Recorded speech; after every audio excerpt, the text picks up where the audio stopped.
Bonjour tout le monde, merci d'être là encore aujourd'hui pour un nouvel entretien ou interview avec les professionnels. Et aujourd'hui, on a Julie Mathieu qui est de la région Bonjour. parisienne. Bonjour. Et qui va nous en dire un peu plus. Alors, moi, je ne connais pas beaucoup de ce que tu fais, donc ça sera très bien, je te découvrirai avec vous. Donc oui, donc si tu veux commencer à me dire un peu plus sur qui tu es, qu'est-ce que tu fais, comment tu es arrivé au burn-out parental à l'intérêt du burn-out parental dans ta pratique. Pardon. Oui, moi, je ne l'ai pas fait personnellement, mais alors, c'est une vaste question, hein, donc. Alors, moi, initialement, j'étais sage-femme de profession. J'ai travaillé pendant 11 ans à l'hôpital. Et en fait, c'est quand j'ai eu mes propres enfants où j'ai commencé à me retrouver face à des difficultés dans leur éducation.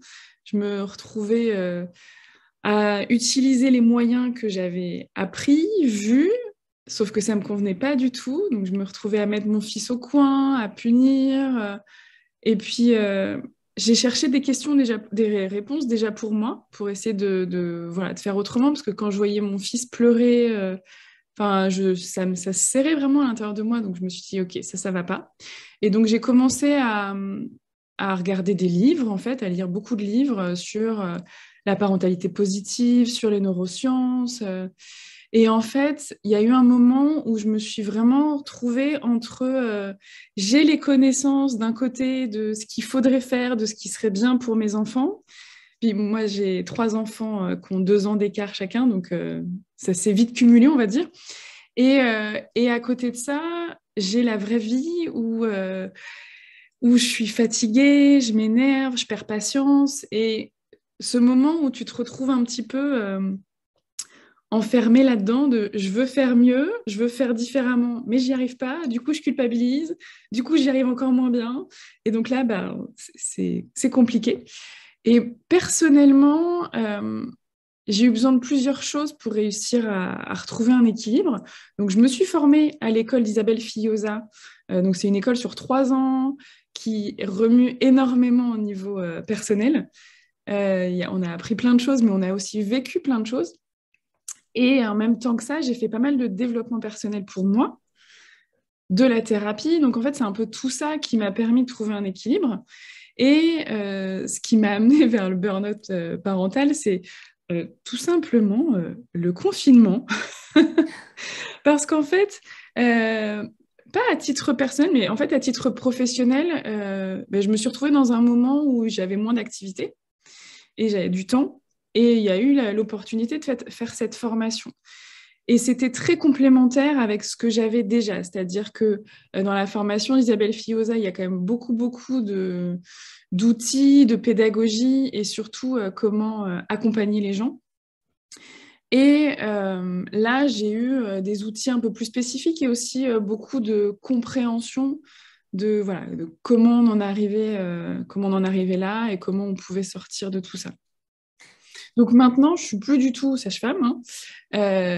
Suite à toutes ces formations, maintenant, j'exerce vraiment en tant que coach parental et en thérapie, parce que je me suis aussi formée en EMDR et je suis encore en formation en psychothérapie intégrative. Donc, je pense que j'ai plongé définitivement dans le monde des relations humaines et j'adore ça. Ok. Et donc, moi, je ne connais pas du tout l'école dont tu parles. C'est une école qui donc te donne quel genre En fait, tu as une de... certification, en fait, tu une certification pour être coach parental. Il faut savoir que coach parental, c'est une profession qui n'est pas du tout réglementée. Donc, tu as tout type de formation, en fait. Tu peux avoir des personnes, enfin, il y en a qui sont même pas spécialement formées, en fait, qui, par leur parcours personnel, considèrent qu'ils peuvent accompagner.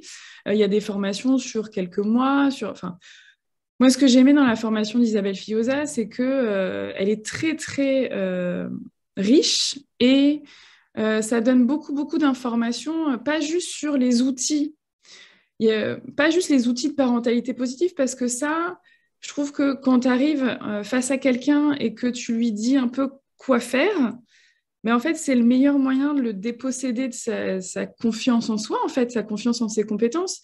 Et l'idée, c'est de donner quelques informations, mais surtout d'amener la personne à cheminer, à réfléchir pour trouver ses propres solutions.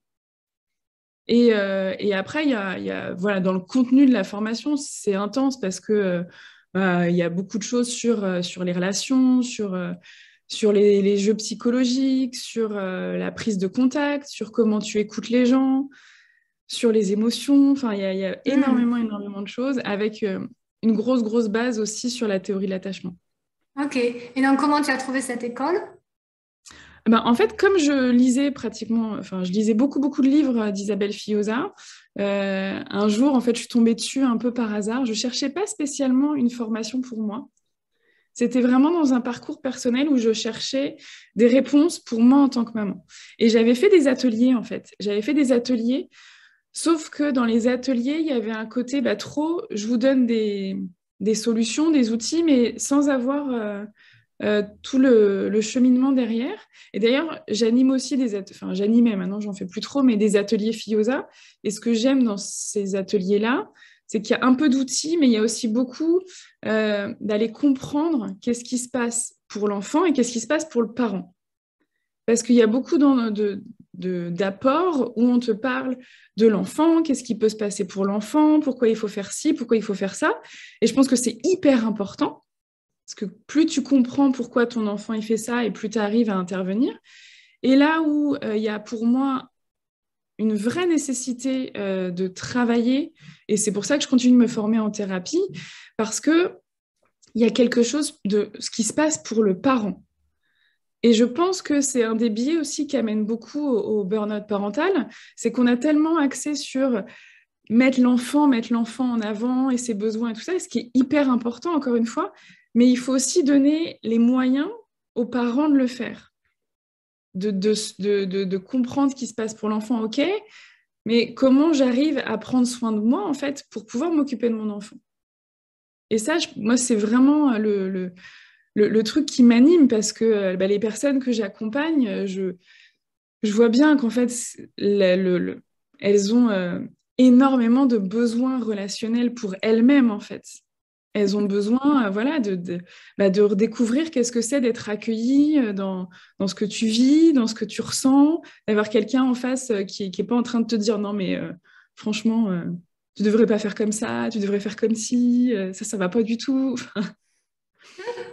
Donc, ouais, moi, ce que j'adore, c'est vraiment ça. Je pense que plus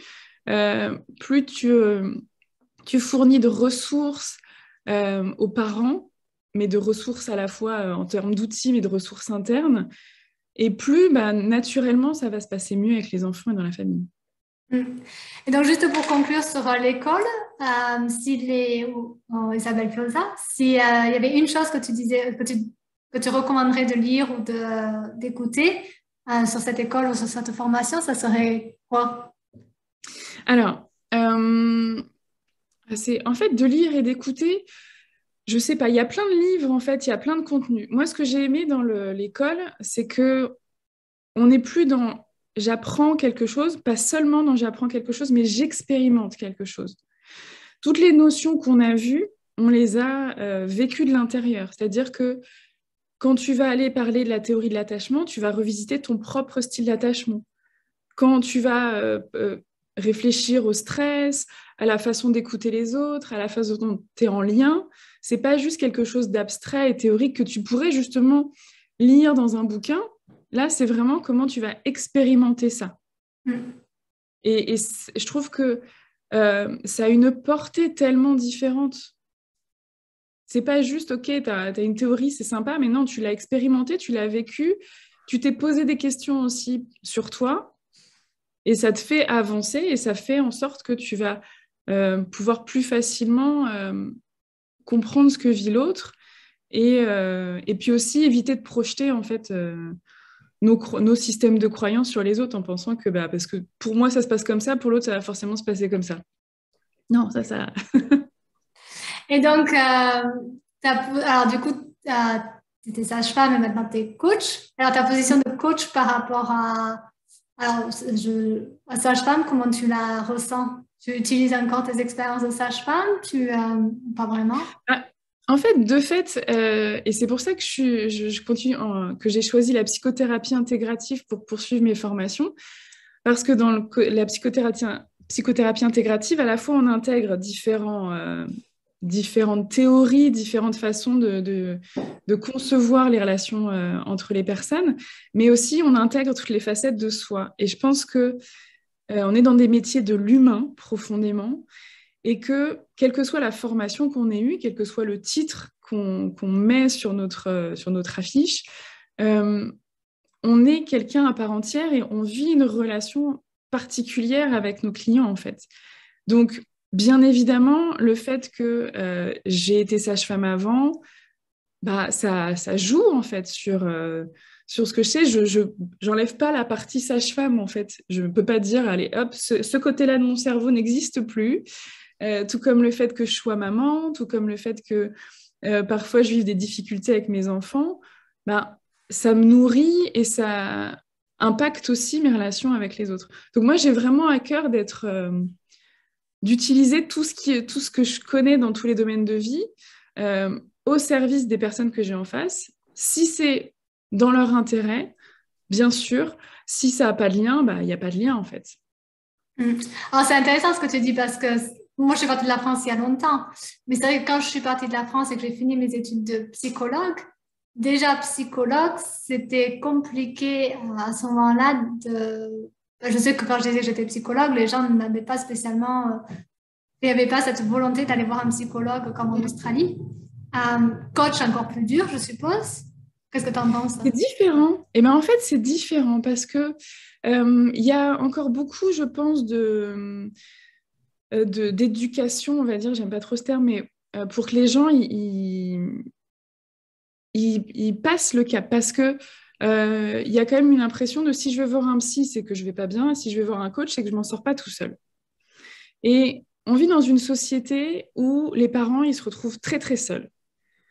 Très, très seuls, très, très isolés, avec beaucoup d'injonctions, beaucoup de critiques, beaucoup de jugements, beaucoup de pression, avec une culture de la performance, de faut être heureux partout, faut réussir partout, donc c'est extrêmement lourd. Et à côté de ça, on a cette impression que si on s'en sort pas tout seul, c'est qu'on est nul. Alors que aller voir une coach, comme aller voir un psy, une thérapeute, n'importe, c'est OK, en fait, je cherche des endroits où je me ressource pour justement être plus efficace ou mieux dans mes relations après. Mais il y a encore, je pense, du chemin à faire sur ça, parce que je pense que les parents n'ont pas forcément besoin de rester seuls et que on vient pas, on devient pas parent avec un manuel, avec ce qu'il faudrait, ce qui serait bien pour nous et pour nos enfants, et de se faire accompagner, c'est mais parfois tellement plus léger que d'essayer de tenir tout ça tout seul dans la lutte, dans la force, et puis on s'épuise, et puis voilà. Oui, oui, oui, oui. Et donc, du coup, tu disais que tu as des clients qui venaient, tu disais pas, tu as des clients qui venaient un peu du coach, sage-femme, pas du tout. Ils viennent comment les clients, du coup, te voir? Alors moi, en fait, je suis beaucoup sur les réseaux sociaux. Et puis là, avec le bouche à oreille aussi, du coup, moi, j'exerce en tant que coach parental. Donc, j'ai des accompagnements classiques, en fait, où j'accompagne les gens, voilà, en fonction de leurs problématiques. Je fais aussi pas mal de choses sur les réseaux sociaux et en ligne, parce que j'ai créé, voilà, je fais des programmes régulièrement sur différents thèmes, sur le fait de se sentir mieux, sur le couple, voilà, sur plusieurs thématiques. Je fais aussi des conférences. Et j'ai un accompagnement vraiment axé sur la maman pendant 6 mois, où voilà, pendant 6 mois, on va vraiment aller ben, refaire de l'espace en soi, en fait, parce que avant d'aller essayer de comprendre ce qui se passe avec les enfants, d'améliorer les choses, je pense qu'il y a besoin de reprendre un peu d'air. Ensuite, aller comprendre ce qui se passe pour l'enfant, puis aller travailler un peu plus en profondeur. Donc, il y a un espace, tu vois, comme un petit cocon, en fait. Pendant 6 mois, on travaille ensemble. Et après, voilà, j'ai aussi d'autres... je fais de la thérapie EMDR. Donc, on va dire que les gens, ils viennent pour des raisons différentes et par des canaux différents. Et puis voilà, l'un dans l'autre, ça forme son maillage. Alors, la première question, du coup, que j'ai de ce que tu viens de dire, c'est les 6 mois. Alors, j'ai l'impression qu'ici en Australie, les gens ont du mal avec le 8 semaines du programme du burn-out parental. Il faut toujours que j'explique pourquoi c'est 8 semaines. Maintenant, je vais en fait commencer à proposer des sessions de 1 heure à 1 heure et demie sur une partie parce que les gens n'arrivent pas à faire les 8 séances. Enfin, si les gens commencent les 8 séances, ils les finissent à 100%. Ça, c'est intéressant. Mais les gens ne veulent pas commencer les 8 séances parce qu'ils pensent que c'est trop. Et donc, du coup, les 6 mois, comment ça se passe? En fait, moi, j'ai pas forcément ça. Alors moi, c'est très clair que c'est 6 mois. Enfin, pour cet accompagnement-là, c'est sûr que c'est 6 mois. Donc, parfois, les gens, ils rentrent là-dedans par le biais de programmes un peu plus courts. Mais les programmes, c'est des programmes de groupe, donc c'est quelque chose de... Et puis sur une partie spécifique, alors que dans l'accompagnement, il va y avoir des séances individuelles, puis c'est un peu plus... on va aller travailler des choses un petit peu plus profondes. Initialement, je le proposais sur 3 mois, mais en fait, on n'arrivait pas à tenir le rythme, en fait. C'était trop court. Et puis, je pense qu'il y a vraiment quelque chose qui a besoin de se vivre sur la relation. Et moi-même, 6 mois, c'est presque court, en fait. Donc, moi, je suis ancrée là-dedans. Je sais que les personnes qui viennent par d'autres biais et qui viennent pour des séances où ils ne s'engagent pas sur la durée, finalement, ils restent aussi assez longtemps. Donc, c'est juste aussi de leur expliquer que, ben oui, en fait, quand tu as mis des mois, voire des années à te mettre dans une situation, ben, tu ne peux pas forcément t'en sortir en 3 semaines. Et ce qui est problématique aussi parce que les gens, souvent, quand ils arrivent, ils sont au bout, en fait. Et donc, ils sont dans une situation d'urgence.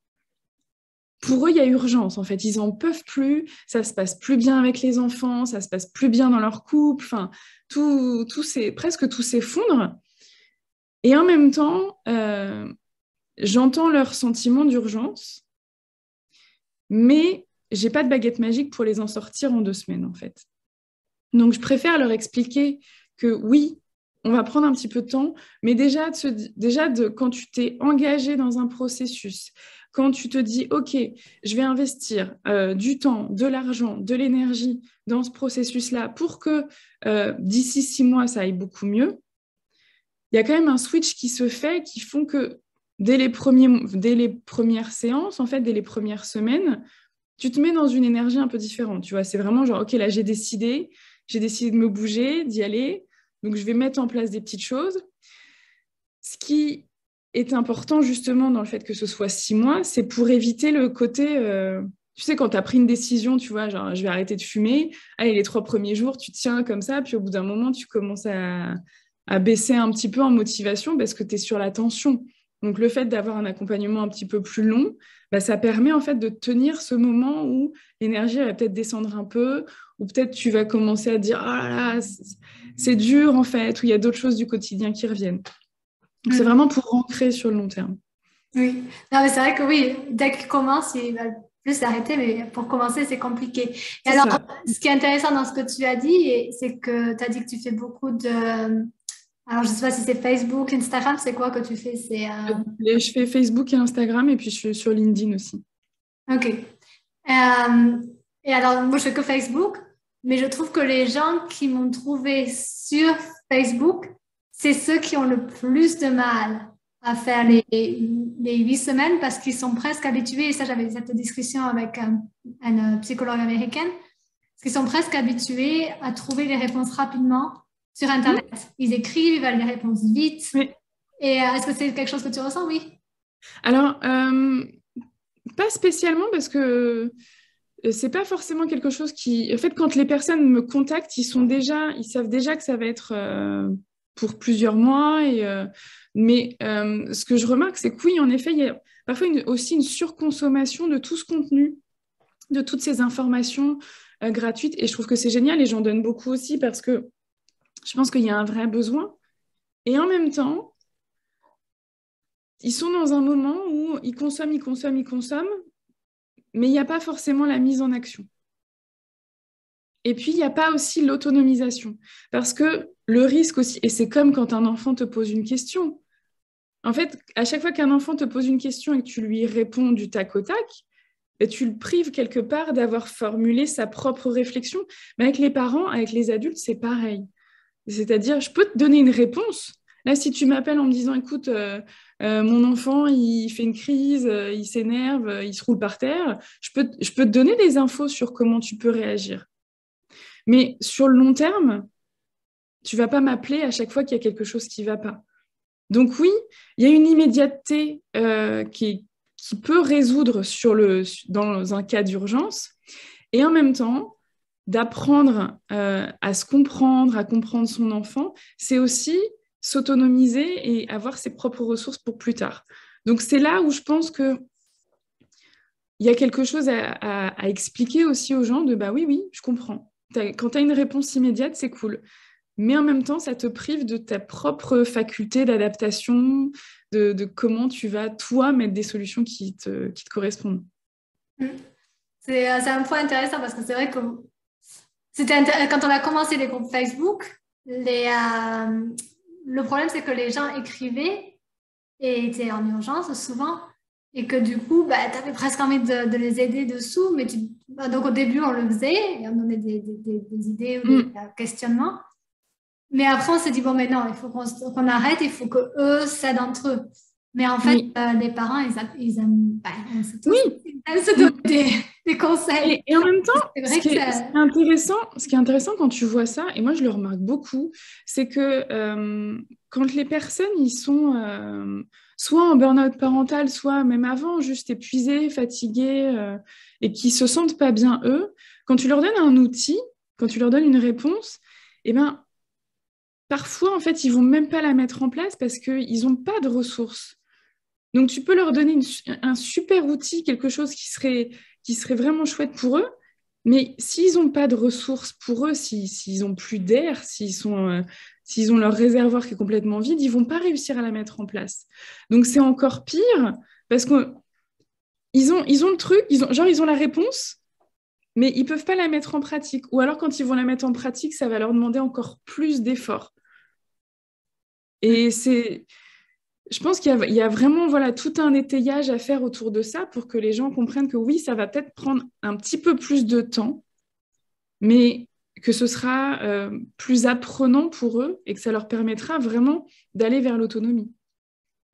Et alors, par rapport entre Facebook et Instagram, ça donne plus des solutions rapides, non? Je sais pas, je pense qu'après, tu as un peu de tout. C'est différents formats, mais je pense que tu peux donner le même type d'information ou trouver le même type d'information. Ouais, parce que oui, je pense que la plupart d'entre nous, on est plus sur Facebook, j'ai l'impression. Mais c'est bien du coup qu'il y ait des gens sur Instagram. J'avais essayé de pousser une amie à être sur TikTok. Je lui ai dit, va peut-être sur TikTok. TikTok, c'est encore autre chose. Après, c'est vraiment... je pense que c'est là où on se sent plus à l'aise aussi. Enfin voilà, voir quel est le format qui me correspond. Et puis, en vrai, les parents, ils vont sur tout type de réseau, en fait. Donc, voilà, il y en a qui sont même sur Facebook et sur Instagram. Donc, c'est pas... je pense que c'est vraiment là où tu te sens à l'aise, finalement.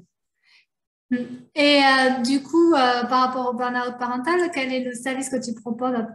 Tu disais, c'est les 6 mois ou c'est quelque chose d'un peu différent? Non, alors moi, c'est vraiment les 6 mois. Après, je ne vais pas forcément poser l'étiquette ou le diagnostic du burn-out parental, sauf dans des situations vraiment précises. Dans ces 6 mois-là, l'idée, c'est vraiment d'aller cheminer ensemble sur se trouver ses propres ressources, voir aussi dans notre histoire, dans notre parcours, qu'est-ce qui nous met autant en difficulté. Et comprendre à la fois ce qui se passe pour l'enfant, comprendre ce qui se passe pour soi, et se donner les moyens, les capacités pour mettre en place quelque chose de différent. Et donc, est-ce que tu suis un petit peu le programme qui a été fait par Isabelle et Moira ou pas spécialement? Non, j'utilise les outils, mais à chaque fois, c'est très, très en fonction de la personne que j'ai en face de moi, très personnalisé. Donc, comme dans mon accompagnement, j'ai des sessions de groupe, il y a des moments où on va aller travailler sur un sujet en particulier. Et l'idée, c'est toujours de prendre conscience de certaines choses et de réfléchir sur qu'est-ce qui se passe pour moi. Essayer de comprendre, voilà, par exemple, mes facteurs de stress, ok, qu'est-ce que j'ai, c'est vraiment très lourd, comment je peux travailler là-dessus, mes ressources, est-ce que j'en ai assez ou pas. Donc, je vais utiliser les outils, je vais utiliser certaines images, certaines clés de compréhension, pas forcément dans quelque chose de prédéfini. Mm. Ça va être vraiment en fonction de la personne que j'ai en face de moi, de avec quoi elle vient dans sa vie actuelle et avec quoi elle vient aujourd'hui, au moment de la séance. Et je trouve que ce qui est génial, c'est qu'il y a quand même des, des cas où, enfin, il y a souvent des séances où il s'est passé quelque chose, voilà, juste la veille ou 2, 3 jours avant, et qui a une portée hyper importante, en fait. Quand on va aller voir qu'est-ce qu'il y a derrière cet événement, bah, il y a quand même pas mal de choses qui vont après faire effet domino et qui vont débloquer plein d'autres situations. Et donc, du coup, les personnes n'ont pas besoin de commencer le programme de 6 mois tout en même temps. Non, pas du tout, parce qu'en fait, il y a, parce qu'en fait, ça c'est pour moi aussi, hein, je trouve que un lancement avec une cohorte et tout le monde qui part en même temps, c'est un peu de stress pour moi. Donc moi, je préfère avoir quelque chose d'assez assez souple. Et il y a à la fois des séances individuelles et à la fois des séances de groupe. Donc en fait, pendant les séances de groupe, finalement, c'est pas forcément. Et je trouve même ça riche que les personnes ne soient pas au même niveau du programme, tout comme tu peux avoir dans des écoles des enfants qui sont de niveaux différents, parce que ça permet aussi, s'il y en a une qui a une question, que les autres puissent l'aider à y répondre. Et ça, je trouve ça chouette parce que moi, ça me met aussi dans une posture un peu moins celle qui sait tout et tout ça. Et je leur permets aussi de s'entraider entre elles. Et donc, celles qui ont répondu, ben, ça les renforce aussi dans ce qu'elles ont compris, dans ce qu'elles ont traversé. Donc, ça renforce aussi leur estime d'elles-mêmes. Donc, ça a plusieurs niveaux d'efficacité, on va dire. Et donc, la taille de tes groupes, c'est quand tu fais les groupes, il y a combien de personnes? Ah ben, ça peut être une personne ou entre 5 et 10, mais je ne vais pas au-delà de 10 personnes. Ok. Je préfère Ok. des petits groupes intimistes parce que voilà, je trouve que c'est quand même. Déjà, ça permet d'avoir de la place pour tout le monde pour s'exprimer et puis d'avoir quelque chose vraiment de l'ordre du cocon en fait. J'aime bien avoir un truc voilà, assez familial, assez maternant qui permet de se sentir vraiment bien. Et donc, toi, tu fais tout ça sur Internet ou en face à Ouais. face? Ça, je le fais. Alors, en fait, c'est marrant parce que initialement, c'est fait pour être sur Internet parce que j'ai des clientes qui ne sont pas du tout en région parisienne. Donc, voilà, ça permet une plus grande flexibilité. Après, c'est vrai que j'ai eu aussi des clientes qui étaient pas très loin de chez moi, qui du coup, que je voyais du coup en présentiel pour les séances individuelles. Ok. Ok. Donc, il y a un espèce de format hybride, en fait, en fonction des possibilités. Et donc, le programme, c'est tout sur Zoom ou c'est un site Internet qui se connecte ou... Alors en fait, il y a les deux. On a des sessions Zoom, donc pour les séances individuelles ou les séances de groupe, on est sur Zoom. Et après, il y a tout un cursus de vidéo, parce qu'en fait, il y a quand même pas mal de choses au niveau connaissances que je trouve importantes, d'avoir des informations sur le stress, qu'est-ce que ça nous fait faire, pourquoi, enfin, il y a quand même beaucoup de comportements qui sont liés au stress, à la fois chez l'enfant et chez le parent. Euh, donc, il y a plein d'informations aussi sur l'attachement, sur comprendre les comportements des enfants. Et ça, c'est quelque chose que j'ai pas forcément envie de réexpliquer à chaque fois en séance individuelle ou de groupe parce que ça prend du temps. Et je trouve que j'ai vraiment envie, dans ces séances-là, d'être axée sur les problématiques de la personne. Donc, elle a tout un parcours de vidéos qu'elle va regarder de son côté, avec des petits exercices ou des petits points d'attention particuliers pour, voilà, en fait, on a, sur cette vidéo, par exemple, on a parlé du stress, comme je disais tout à l'heure. Donc, on a parlé du stress. OK, peut-être observer comment je réagis, quelles sont mes réactions qui sont liées au stress. Et Ok. puis, après, l'étape d'après, ça va être OK, comment je fais en sorte de gérer différemment mon stress pour pas avoir ces réactions que j'aime pas. Et ces vidéos, c'est qui les a faites? Et moi. Ok. Donc, tu as fait tout un programme Internet. Ouais. Mm. Donc, il y a combien de vidéos? Eh ben, il y en a une par semaine sur 6 mois. Ok. Il y en a 24. C'est très boulot. Oui. Ouais. Parce que c'est vrai que je parlais avec Isabelle et Moira. Et leur programme Parents sur le fil, il est vachement bien. C'est vrai que c'est, comme tu disais, c'est un peu fatigant des fois et moins intéressant pour nous de travailler, de refaire cette psychoéducation. C'est ça. Oui. Puis on perd notre énergie là au lieu de la garder pour d'autres choses plus intéressantes. Mais c'est vrai que ça serait bien que ce programme, on puisse l'utiliser comme ça pour les parents. C'est pour ça que moi, en fait, dans le format vidéo, j'ai vraiment utilisé toutes les ressources que j'ai apprises parce que dedans, il y a des petits outils de dev perso, il y a des outils de parentalité positive, donc il y a des relaxations aussi parce que j'aime beaucoup les visualisations, les relaxations. Donc, il y a pas mal de choses que j'ai pu mettre en place comme un parcours en fait. Et donc, elles vont pouvoir y aller, y retourner si elles ont besoin, à leur rythme. Elles peuvent aussi le visionner avec leur compagnon si elles veulent, parce que ça, je pense que c'est quand même aussi important de pouvoir avoir des informations cohérentes en couple. Et donc, elles ont ça.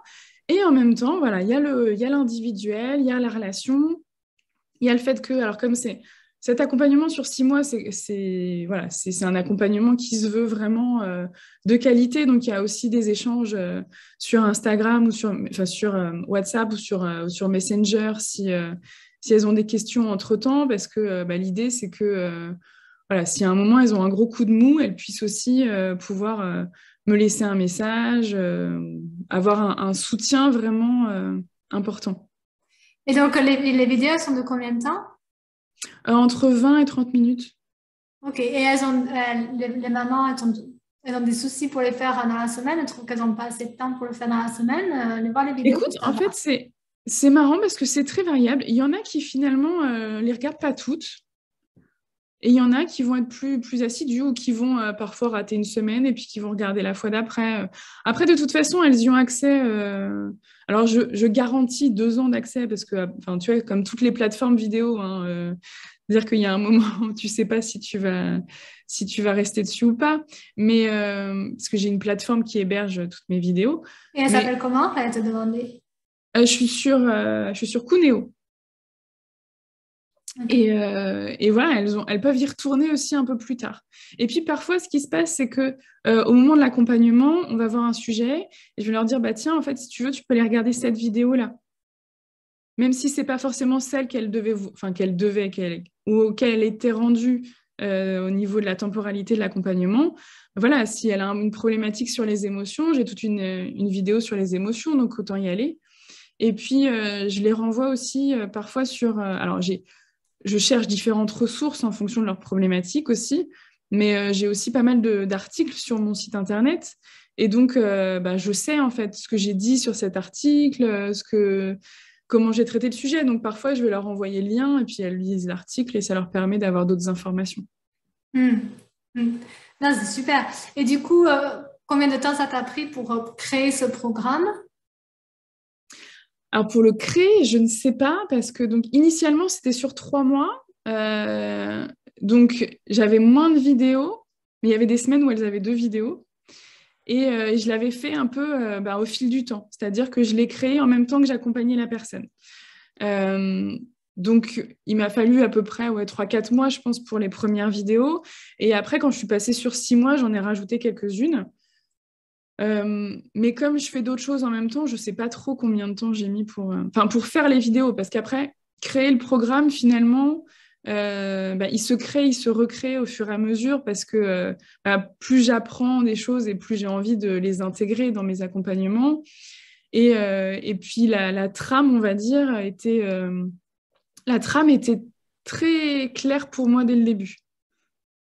Okay. Il y avait quelque chose d'évident, en fait. Du coup, j'ai gardé ça voilà, j'ai mis ça en place assez rapidement. Et du coup, tu refais des vidéos des fois, avec les connaissances que tu as, tu refais des vidéos ou tu arrives à... Alors, en fait, ce que je fais, c'est que là, les vidéos, elles sont faites et j'ai pas non plus envie de surcharger les choses. Par contre, régulièrement, en fait, je fais soit des petits programmes ou des choses comme ça où en fonction du programme. Parfois, j'invite mes clientes qui sont dans cet accompagnement de 6 mois, je leur offre en fait le petit programme à côté. Du coup, ça leur permet d'avoir d'autres informations ou d'autres façons de recevoir l'information. Et sinon, voilà, quand je fais des lives sur les réseaux sociaux, en fait, quand il y a un thème, par exemple, j'avais fait avec une collègue un live sur le sommeil, bah, du coup, j'ai gardé et je l'ai mis dans les ressources de mon accompagnement, parce que ça leur permet d'avoir aussi d'autres informations avec des thématiques plus ciblées. Ok, ouais. Et donc, ce programme, tu l'as commencé quand? Je l'ai commencé il y a 1 an et demi. Il y a 1 an et demi. Ok. Ouais. Et tu sais combien de personnes l'ont suivi ou pas spécialement? Non, je n'ai pas trop compté. Après, il y a des périodes assez creuses, hein, mais parce qu'aussi, je mets mon énergie sur d'autres choses. Donc voilà, c'est assez variable. Mais enfin, je trouve ça vraiment chouette. Puis de temps en temps, celles qui l'ont fini il y a un petit moment. Alors, il y en a une en particulier qui était la première à faire l'accompagnement que je continue d'accompagner parce qu'elle a eu envie de poursuivre derrière et puis que du coup, je l'accompagne aussi dans son entrepreneuriat et tout ça parce que voilà, elle est entrepreneur. Et donc, ça lui permet d'avancer plein de choses, en fait. Donc, c'est chouette. Du coup, je la vois vraiment, voilà, je vois vraiment comment elle avance sur son parcours. Et il y en a d'autres, en fait, de temps en temps, je les vois sur les réseaux sociaux ou de temps en temps, on échange un peu par message pour prendre de leurs nouvelles. Et j'aime bien parce que, voilà, il y a quand même un lien qui persiste même après. Voilà, on reste en contact sans être non plus quelque chose de prenant, mais vraiment, voilà, de temps en temps, de voir voilà, que c'est cool pour elle, en fait. Je peux pas dire que j'ai toujours pas fini complètement avec les groupes thérapiques. Tous les groupes thérapiques que j'ai faits, ils demandent toujours est-ce qu'on peut se revoir? Mais oui. Dans 3 mois. Dans 3 mois. Mais bon, aussi, comme je le fais de façon plutôt gratuite, Oui. elle en redemande. Mais moi, c'est vrai que j'adore aussi. J'adore. C'est hyper agréable de les revoir. On se revoit tous les 3 mois. Et c'est hyper agréable de les voir et de voir les évolutions. Moi, ce que j'aime le plus, c'est de voir que les enfants ont tellement changé alors qu'on n'a rien Ouais. Et ça, moi, j'avoue que j'ai eu une fois une de mes clientes, je trouvais ça trop mignon. En fait, initialement, ce qui l'avait motivée à prendre l'accompagnement, c'était des relations un peu conflictuelles avec son fils aîné et qui étaient voilà, à la fois très intenses en positif, mais aussi en conflit. Et en fait, pendant l'accompagnement, son fils lui a dit, mais si tu veux, maman, enfin, je te donne des sous pour payer Julie parce que voilà. Et en fait, il se rendait compte que cet accompagnement, en fait, ça changeait ses relations aussi avec sa mère. Donc, il avait envie de participer. Je trouvais ça super mignon, en fait, de voir comment ça infuse dans la relation avec les enfants. Et puis, l'apprentissage même à l'enfant, mettez ça Complètement. dans ton propre bien-être parce que mais ça aussi, C'est ça. c'est vrai que des fois, ils mettent leur sous. Ouais, et puis je trouve que ça c'est vraiment hyper impactant parce que les enfants, ils vont assez vite s'approprier des outils, des ressources. Donc, quand ils voient... Enfin, moi, je travaille pas mal sur le stress, la colère, tout ça. Donc, quand ils voient maman qui, quand elle est énervée, va déchirer des feuilles, du coup, ils vont faire, ouais, quand je suis énervée, je vais déchirer des feuilles. Et donc, ça met en place quelque chose dans la famille qui, du coup, après, amène du rire, amène du jeu, amène du lien. Enfin, ça a une portée vraiment assez impressionnante, ouais. Oui, oui. Je me rends compte qu'on a parlé pendant un petit moment déjà. Je ne vais pas prendre trop de ton temps non plus. Déjà, j'apprécie énormément, encore une fois. Je répète qu'on fait tous de façon volontaire, donc c'est très agréable que tu prennes ton temps volontairement de nous donner tes secrets. Mais la dernière question, si tu as encore un petit peu de temps, ça serait quel est ton outil que tu préfères? Alors moi, j'ai mon outil que je préfère. Je ne sais pas si c'est un outil que je préfère. Moi, ce que je préfère vraiment, ce que je mets au centre de tout, c'est la relation. C'est ce qui se passe parce qu'à la fois, il y a ce qu'on échange, ce qu'on se raconte pendant la séance, mais il y a aussi ce qu'on vit ensemble.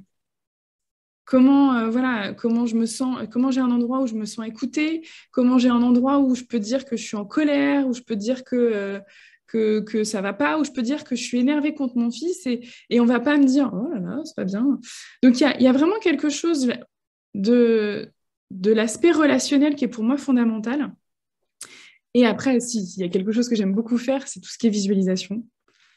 Ça, je trouve qu'il y a un truc qui permet déjà de se poser au niveau de son corps, euh, de réintégrer des sensations, de revenir sur la respiration, parce qu'on ne respire pas assez dans la vie.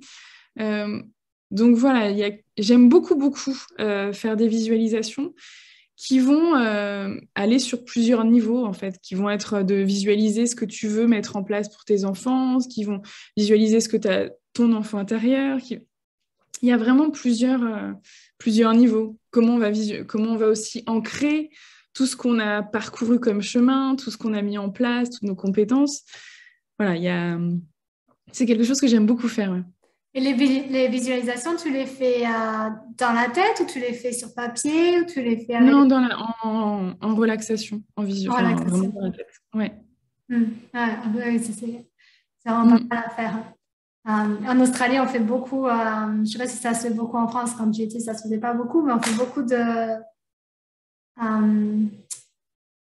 boards, où on met toutes des idées. Oui, de vision board et tout ça. En fait, les vision boards, moi, je les vois beaucoup dans certains coachings, mais plus orientés coaching business que coaching de vie ou coaching parental. Moi, c'est vrai que là, à titre personnel, j'utilise beaucoup, j'ai des collages derrière, là, moi. Parce que on aurait les analyser. Oui, voilà. Non, justement, moi, je les analyse pas parce que c'est plus dans le processus que dans le résultat.